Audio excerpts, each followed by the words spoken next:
Hello everyone, welcome to my channel. So can you solve this algebra puzzle without using a calculator? So the first one is easy, but the last one will really test you.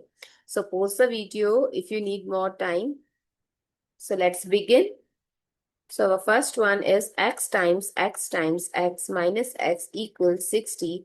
And what is the value of x? So let's start with today's video solution. So this x times x, I can write it as x cube minus x equal 60. So don't calculate randomly. Think about the number that cube is close to 60. So you have 5 seconds. So what is the number that cube is close to 60? 2 cube, if we're talking about, it's 8.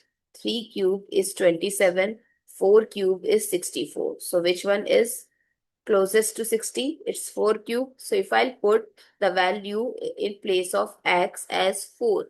So it's 4 cube minus 4. 4 cube is 64 minus 4 is 60. So yes, our LHS is equals to RHS. So x is equals to 4 is the verified solution. Now there is a next question for you guys. Now this one you'll tell me. So it's x times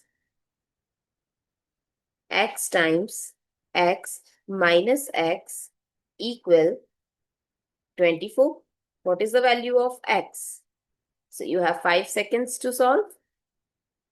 Yes, so nearby number cube that is nearby to 24 is 3 cube.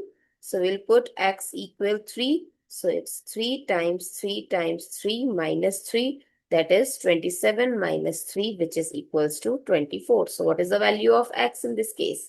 3. I hope it's clear and you find it useful. So don't forget to share your feedback through like, share, comment and subscribe to my channel. Thanks for watching. See you in the next video.